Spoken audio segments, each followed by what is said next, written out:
السلام علیکم و رحمت الله و برکاته. تماشابینان عزیز، انشاءالله که امروز با یاری پروردگار میخواهم برای شما بامیه درست کنم. اول قبل از بامیه را درست کردن شربت بامیه را باید ما درست کنیم. من در این شربت لازم دارم حالا یک ظرف کلان میگذاریم. بعد از او 750 میلی لیتر آب است.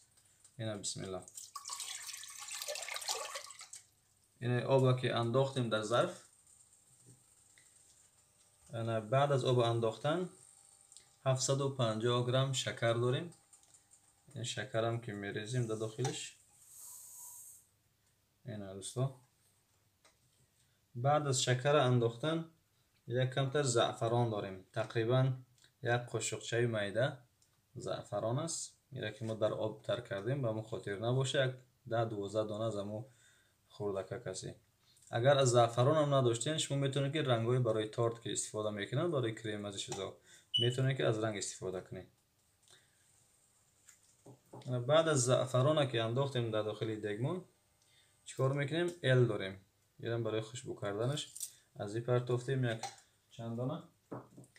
بعد از او لیمون داریم. لیمون هم یک 3 توتاش یک ست لیمش نیم 3 لیمی خون ککشم اینا در داخل همین شربت ما میاندازیم تا که همین شربت ما خوشمزه و خوشبو شود. تماشابینان گرامی منتظر میشیم که شربت ما جوش بیاید. تخمینا 25 تا 30 دقیقه باید که جوش بخوره. من که جوش که خور آماده که شد باز برای شما میگم که در مدت چند دقیقه شربت ما آماده شد.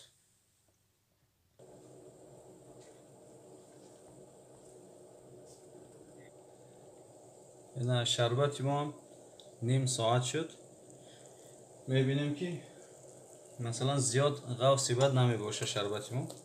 این هم خیلی میانه است چون که شربت میسته در یک جای خوب خنک میشه و سرد میشه. بعد از اون ما باز وقتی که بامیه را که درست کردیم بامیه را در بالای گرم بدنش نمیپرتیم چون که شربت ما سرد باشه بامیه ما گرم میباشد. اینا دوستا شربت هم میگیریم در یک بشقاب جداگانه میریزیم. اینا در بشقاب جداگانه که ریختیم اینا میمونیمش که در یگان جای سلقینتر میسته خنک میشوه. از این نوبت به خمیر رسیده است که خمیری چیره بامیه را آماده میکنیم. این خمیر بامیه را میمونیم یک ظرف در بالای پیلتمون 300 میلی لیتر آب است. 300 این آب ریختیم. بعد از آب ریختن 75 گرم مسکن است. کره بگیم 75 گرم. منتظر میشیم که تا مسکه ما آب شود. ببینید که همین مسکه که انداخته بودیم آب شده است. حاضر چیکار میکنیم؟ یک قاشق عسل داریم. یک قاشق غذاخوری هست اما تقریبا 30 گرم است چون که من با گرم کشیدم. 30 گرم عسل است. این را ما میخته میکنیم. البته بابت بامیه ریسیپ ها زیاد هستند. مثلا هر کسی بعضی کسا هستند که میاندازن عسل بعضی ها نمیاندازن. خب امروز من خواستم که می عسل در داخل خمیر بامیه پرتیم تا شما ببینین. فقط منتظر میشیم که همین آبی ما که جوش بیاید یا که جوش که خورد. بعد از همین جوش خوردنش در حال آرد داریم. اینجا 330 گرم آرد داریم. آرد در بالای این میریزیم. خمیر بامیه در بالای همین آتش پخته میشه. این آواز جوش آمده رویست.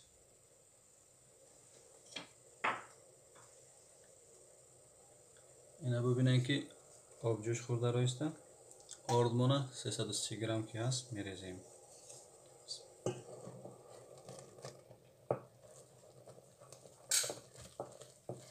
شما اصلا تشویش نکنین بینندگان گرامی چون که خمیر بامیه همین خیلی پخته میشه. این را ما میکوبیم تا که مثلا آرد ریختگیمون با آب یک جا شده و خمیر شود. این کلولایی که میمونه اون کلولا را باید ما با طریق کوفتن ما آب کنیم. مثلا در نظر شما خیلی سخت میتابد که چی باشه گفته، شما نگران نباشین، فقط یک چای در پیشتان بمانین، ویدیو را سعی کرده برین که انشاءالله که تا آماده شدن بامیه ما. اینا به همین ترتیب آتش زیرش پس میکنیم کمتر، یک کمتر بیتر میکوبیم میره.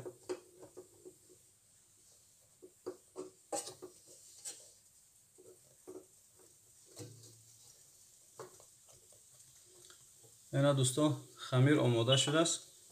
اینا میگیریم یک طرف میگذاریم، فقط میمونیم که یک کمتر خنک شوه، سرد شوه همی، بعد نوبت به تخم میرسه.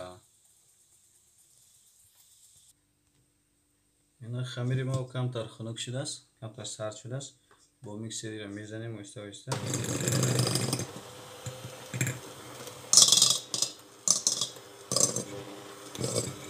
بعد 4 دانه تخم داریم، میره یک دانه اضافه میکنیم.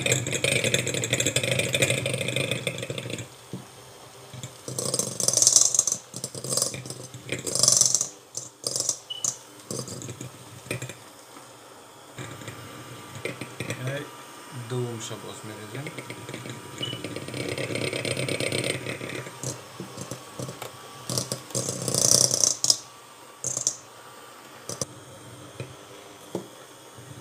باز سوم شو میاندازیم.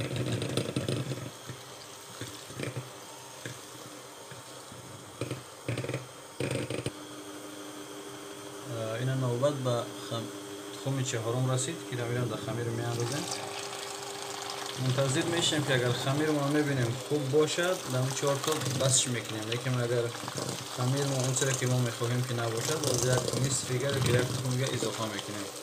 شما اگر تشویش نکشین، خمیر خوب بزنین. از اول دیدم که خیلی میده چیده شدگی بود، باز خمیر ما خودش جمع کرده شده است، جمع میکنه.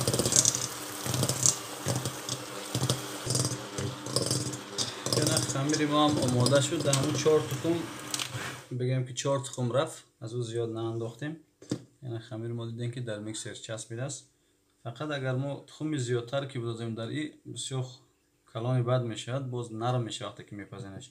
این همین اندازه باید باشه خمیر.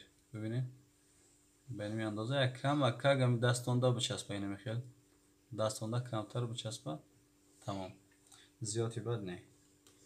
حالا خمیر در خلطه برای کریم که هست در خلطه هم میگیریم، روغن هم میمونیم پخته شدن شه. باز میبینیم این اسکورات که مونه موندیم در بالای پیلتمون، روغن هم میریزیم. بسم الله.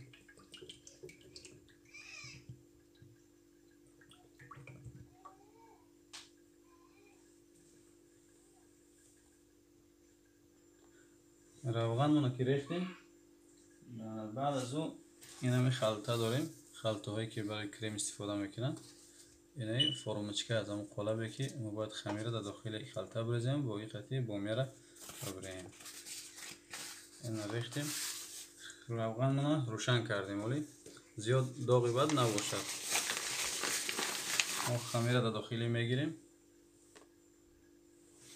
این خلطه را به این شکل میگردونیم، این خمیر مونه میخیل میگیریم در داخلش.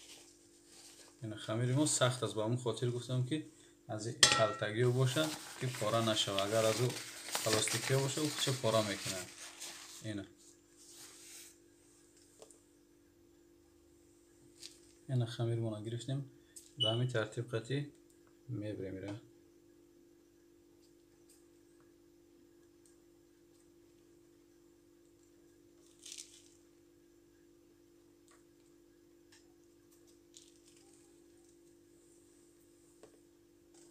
ندیدین که به همین ترتیب میمونیم که تو میمون چی سرخ شد. به همین ترتیب انداختیم، چون روغنمون زیاد گرم نباشه خوب است، چون که مثلا اگر زیاد روغنمون گرم باشد داغ باشد این در حال پخته میشد داخلش خام میماند. از همون نظر من گفتم که مثلا روغنمون زیاد گرم نباشه، سرد باشه، ولی منتظر میشیم که تا اینا پخته شود.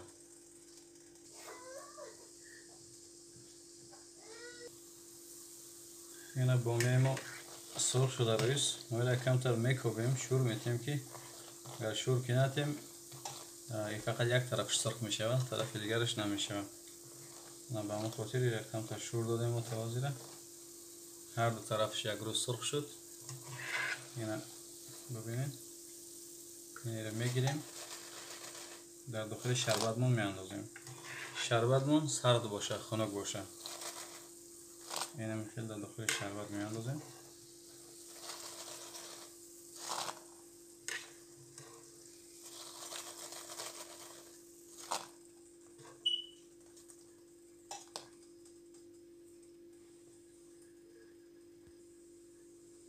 ببینید که تقریبا یک دقیقه وری در داخلش شربت بود در داخل همین قندابمون اینا چیکار میکنیم میره از قنداب میگیریم در یک ظرفی کلانتر اینا به همین ترتیب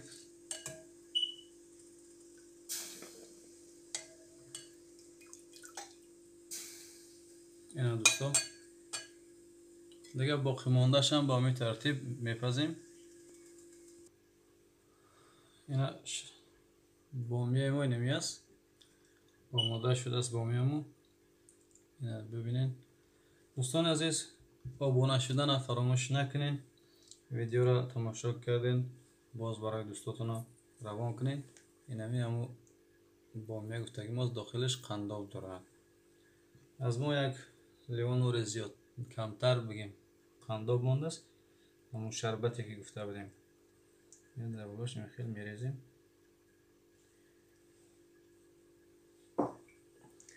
این همی است الله یار و مددگارتون باشد تا ویدیوهای بعدی